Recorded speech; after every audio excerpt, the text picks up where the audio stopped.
Hey everybody, today I use Old Strathcona from MacDuff's Shaving, and I talk about Richard Falley Jr., a Revolutionary War hero who built rifles for George Washington's army. Stick around.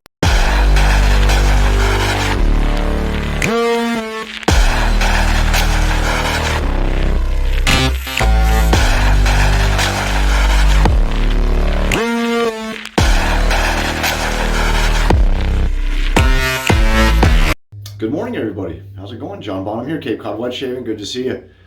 Today's shave, history shave again.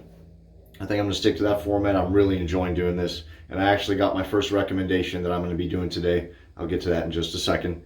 But I want to mention today I'm going to be using Old Strathcona from MacDuff's, of course. I'm midway through my month of MacDuff's. I'm having a lot of fun doing it. I'm breaking out some sets of his that I haven't used in a while.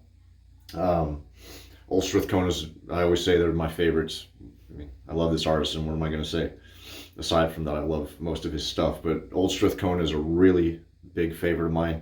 I don't see a lot of it. I wish I saw more of it. It's a barbershop. It's his version of a barbershop, but it has fougere elements to it, which if people are not fougere fans, you know, it's a very green kind of scent to it. And just talking about it, I had to take a big whiff of it. But the scent notes are citrus, green herb, moss blend, sorry.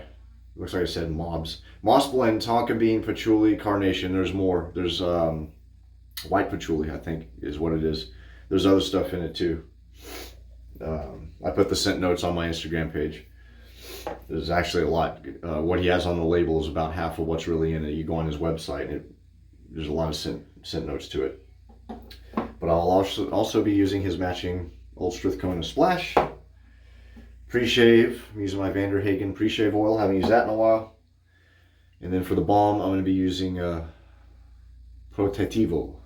I think I said that correctly, from Proraso, the balm. I'll be using my Vie-Long Spanish horsehair brush, my Cara Shapiro Winding Pine Pottery mug that I have now fallen completely in love with.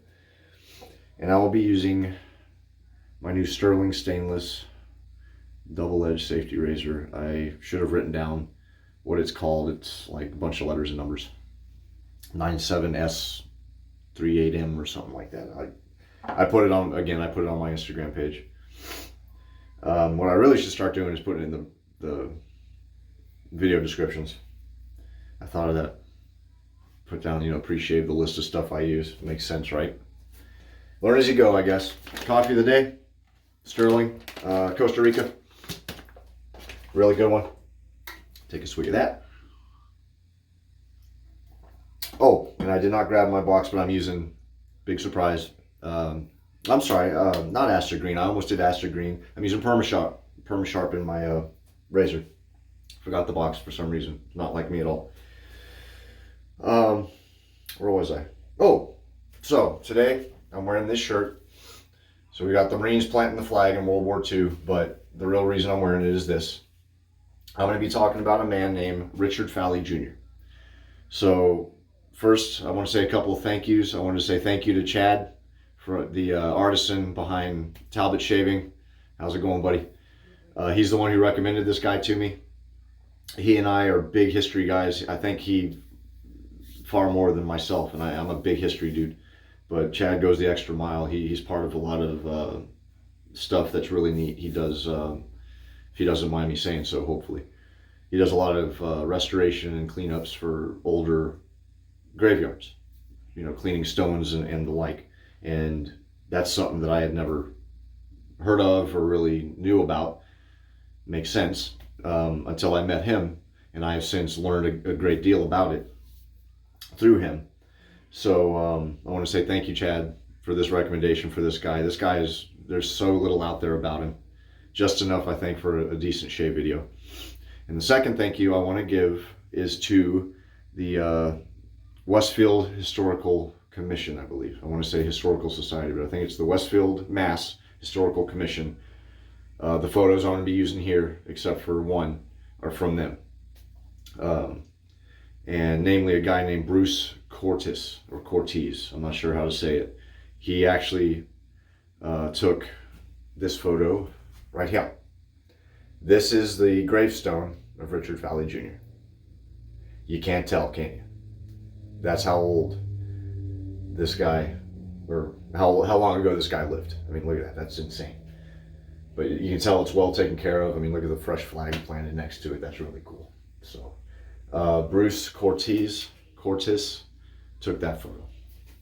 So I want to give credit where credit's due. I'm actually going to message him after this video, and I should have messaged him before I used it, but if he has a problem with it, I'll take the video down. Hopefully not. We'll see. I don't think he will. I don't see why. But so yeah, let's get started with the shave, guys. So Richard Falley Jr. You saw the teaser at the beginning. I'll get to that part. He was born January 31st, 1740. And he was born in St. George River, Maine. Interesting. That was a long time before Maine was even a state. I can't remember exactly when Maine, I think it was in the 1830s, Maine was incorporated. I might be wrong. I lived in Maine for a number of years. I should know that.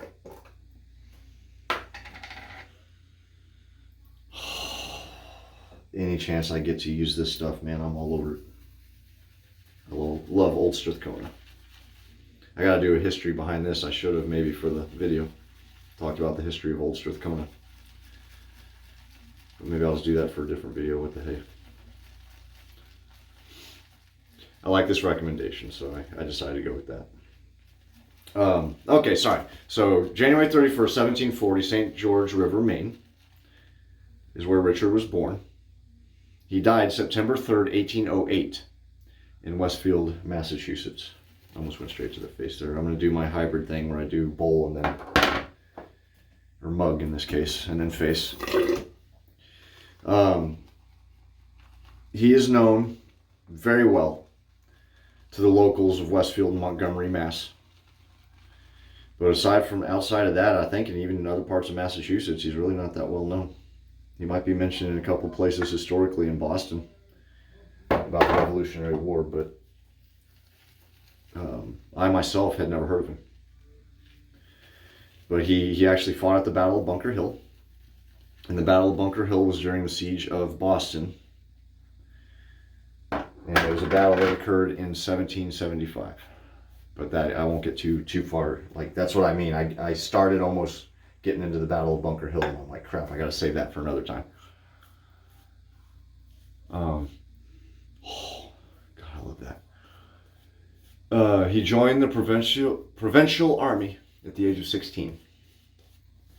Provincial army I'll also get into, because I don't know a lot about that, so I started looking into that. That's the only thing that sucks about doing these videos, is there's so many branches off this history tree that I start running up a limb, and before I know it, I'm too far away from the trunk. If you know what I mean. So he was captured by Native Americans. This one's interesting. And the only thing I wish I could find is what happened, the full story behind it. But he was captured by Native Americans at the surrender of Fort Edward. He was taken to Montreal, and he was adopted into the tribe. I could not find the name of the tribe, nor could I find why he was adopted into it. I'm assuming he just pulled his weight, or they were a non-aggressive tribe towards whites. I don't know. And I mean, there's so many tribes around then. I did not want to say the wrong one or be completely incorrect with it. So I did a little bit of research just out of my own curiosity and just left it there. So adopted into the tribe. He was ransomed eventually for 16 gallons of rum. It's a good trade. Why he was ransomed and to whom? I mean, why is obviously because they're Native Americans. They traded. That's what they did. But to whom he was traded, I could not find. Chad might be able to fill in that blank for me. I don't know. Maybe somewhere along the way I can find out. but I do have a thing I'm going to mention at the end of this video that'll hopefully help. But he returned to Westfield after he was ransomed, and he later joined Captain Park's company as an ensign and commanded a company at the Battle of Bunker Hill. So this is where Battle of Bunker Hill comes into play with him. Cool thing about this is his 14-year-old son, Frederick, was in the battle with him. And Frederick was a drummer for the Battle of Bunker Hill. So imagine fighting a war with your young son right there. Now back in those days, 14, I mean, you were basically a man at that point to them. Young man for sure, but you were already out hunting and doing stuff alongside the men that the men did. And a drummer was actually, you know, you think of a drummer today and it maybe doesn't mean much, but a drummer was actually quite important back in those days because they kept the cadence of the march up. And I believe they kept morale up as well. But they kept the cadence, they kept the organization going with the marching and such. So it was actually a pretty important position.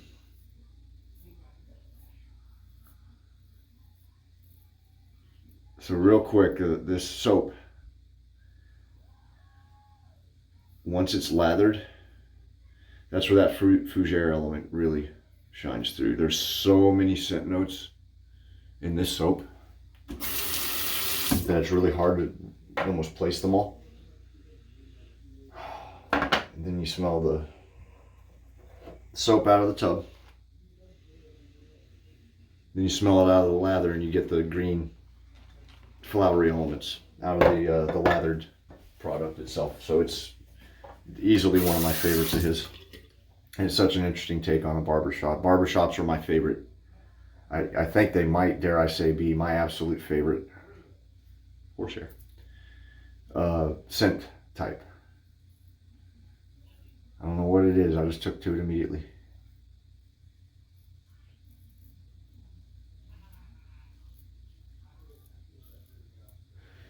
So it's nice to have, I especially gravitate towards artisans that do an interesting take on a barbershop. And again, Chad and now Ryan from Tallow and Steel have both taken the time to teach me about fougères and the different fragrance styles.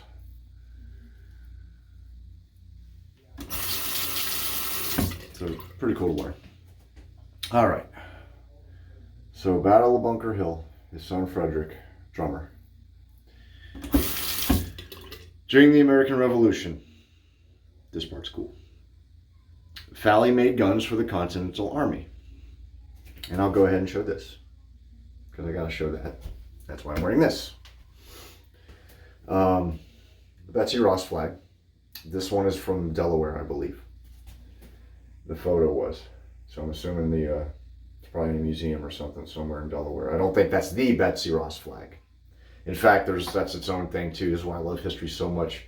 There's a lot of contention that Betsy Ross did the first flag. Historians pretty much agree that she was given the design for it and then she made one based on that, but they don't think she was the literal first one.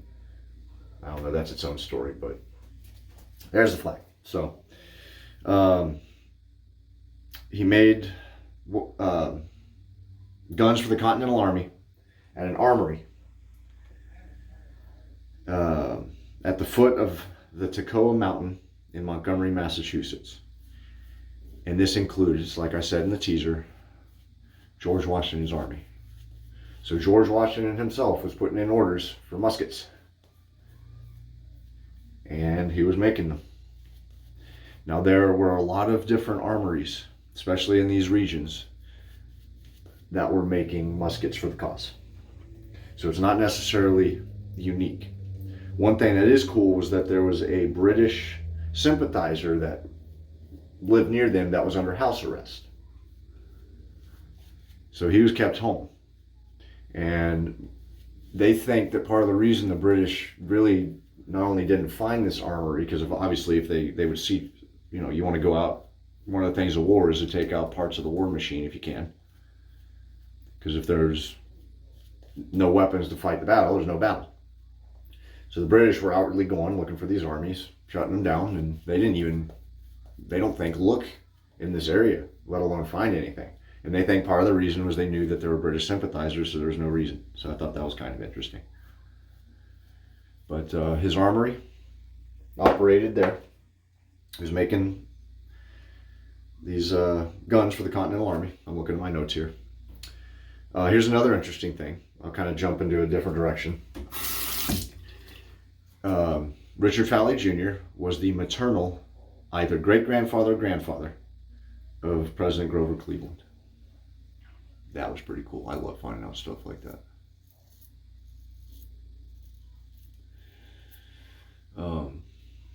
I wrote that down. I just came across it in the middle of research and found that and was like, okay, that's gotta mention that. Fowley Drive in Westfield, Massachusetts. I've never been to Westfield. I've never been to Western Mass. But Fowley Drive in Westfield is named after Richard Falley.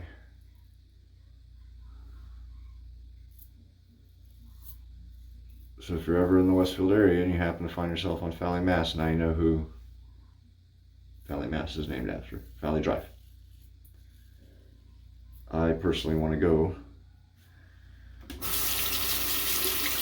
to Western Mass for a few reasons. The history, yes, friends, all that stuff. All right. So,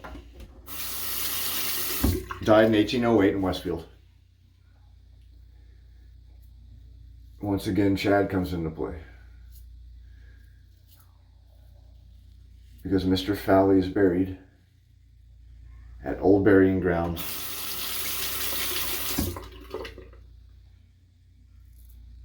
in Westfield, Massachusetts. And this is the same old burying ground that inspired Chad to come out with the Old Burying Ground scent for Talbot shaving, which I absolutely love.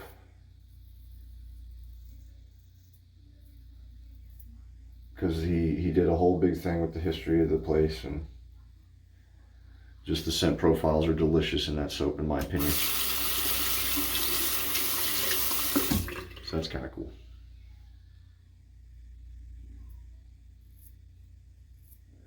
Old Burying Ground was incorporated, I think I read, in 1660. And I apologize if I'm wrong about that. There are so many dates that I came across, but I went and wanted to do some quick research on the Westfield Historical Commission, just to make sure I gave them their proper credit. And speaking of them, in May of this year, they arranged a hike because they wanted to go find the old homestead and armory of Richard Falley. And they're pretty sure they did. They located a foundation that's really crumbling. I mean, the foundation is even barely there. That's how old this place is. In Montgomery, which was a part that actually used to be part of Westfield back in the day. And they found these ruins that happened to be in the vicinity of Toccoa Mountain. And here's a photo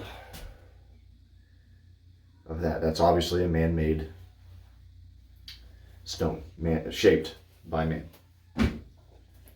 And that looks like a piece of an armory if I've ever seen. I could see a piece of wood going through that for something. Could be anything. Could have been a turning stone, I don't know. I have no idea. I'll leave it up to the historians because they know what they're talking about. But I thought that was pretty cool. All right. So, May 13th, That's when they did that.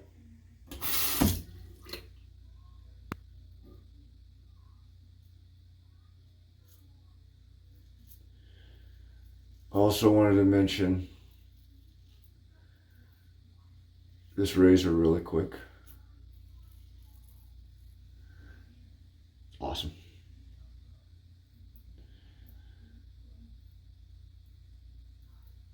I haven't looked up. I have a bad habit of reading what people say about stuff sometimes and then just having that in my head. So when I use it for the first time, I think, oh, it's definitely this thing. So I did not read what people said about this razor, if it was aggressive or not. I have a PermaSharp in it.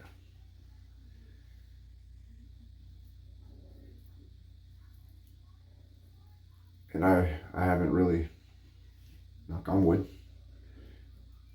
gashed myself. I got a teeny nick right here. But I think that, I always say it's a pimple. Maybe it's not. Maybe I really did hit something. It's a bump of some kind. But I did go over this mole and nothing happened there. So, I hate this mole. Right there. Anywho, so they found that. I'm pretty sure it's his lost armory. So here's the important thing that I was going to mention, is that there's a historian named Robert Madison who is in the midst of almost completing a book about Richard Falley's life. And I would love, I mean, I had a hard time finding stuff. I started researching him last night, and I was on my phone for like an hour just finding stuff. And then I went again this morning. And I couldn't, that's all I could find was what I've mentioned here, really worth telling. But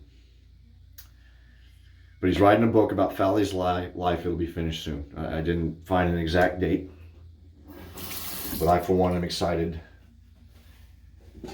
to read that, because that's pretty cool, in my opinion. So, Richard Falley Jr., unknown Revolutionary Patriot, who made rifles for George Washington. His armory is old. 1768 is when they estimate it was built. So, very old. I would love to go check that out. I really would. But the Westfield Historical Commission, again, if you go to their website, I'll link it here. They have a group of people that go out and they literally go to these old gravestones and clean them. And there's a whole process behind that. Again, I've learned that from Chad. There's a chemical you use. I forget the name of the chemical. But I've learned that, you know, marble is so porous. If you use bleach, it'll soak in and crystallize in the stone. So you're actually damaging more than helping. I know that sandstone was a big one because it was local. Then they switched to marble after a certain time. So much, even the history of long deceased people is interesting, in my opinion. Very cool. All right. A little shorter. That's good. I found it very interesting. I thought it was cool. I have a whole lineup of things I want to mention on here. But let me rinse this off. I'll be right back. I'll do the post shave and then we'll wrap it up, guys. See you in a sec. Shazam! I'm back. No idea why I did that. Alright, so I'm going to use the splash. But hopefully you guys found that one interesting. That was a lot of fun. But that was my first recommendation by somebody, which made me happy too. Because that means that someone's watching these enough to be interested in it. And if you guys can think of anything else too. Oh. I'm pleasantly surprised and very happy at the number of people I talk to in the wet shaving community that are into history. Bradley, how's it going, bud? Yes, honey? Your daughter's calling me.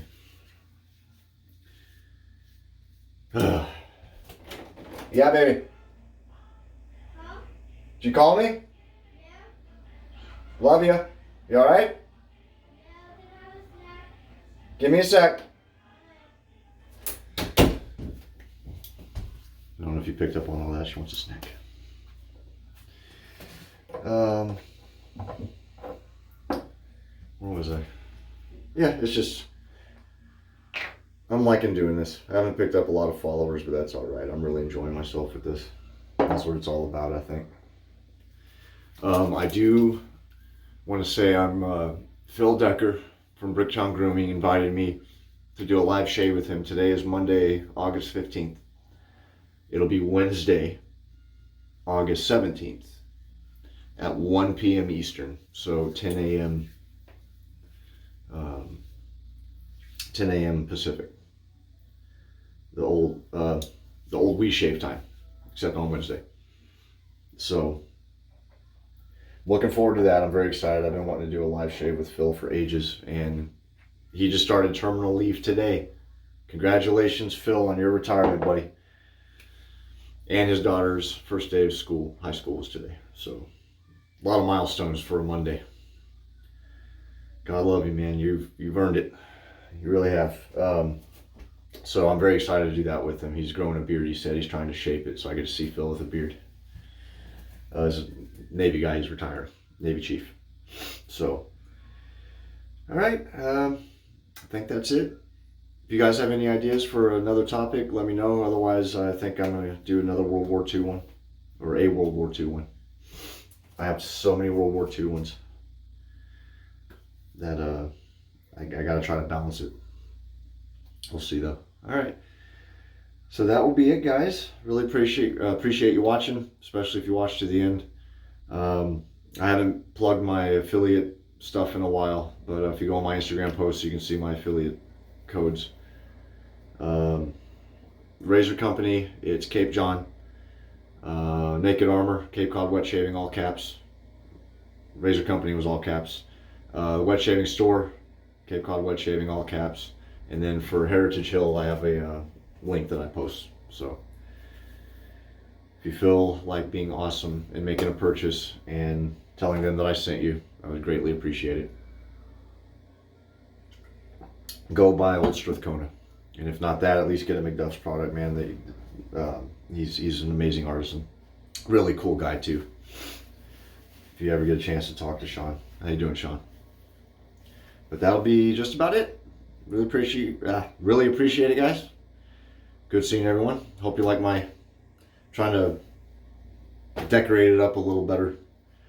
Kind of plain. I want to get something to put right here, but I don't know what that's going to be. I'm very limited.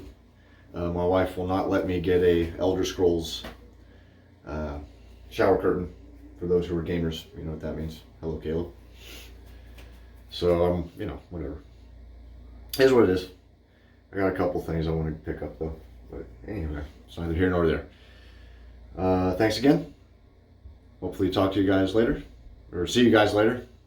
I'm distracted. I'm getting messages now. That means it's time to wrap it up. Got to go give my daughter a snack too. Thanks for watching. Really appreciate it, guys. Take care. Happy shaving. Have a good rest of the summer, and have a safe week. Take it easy.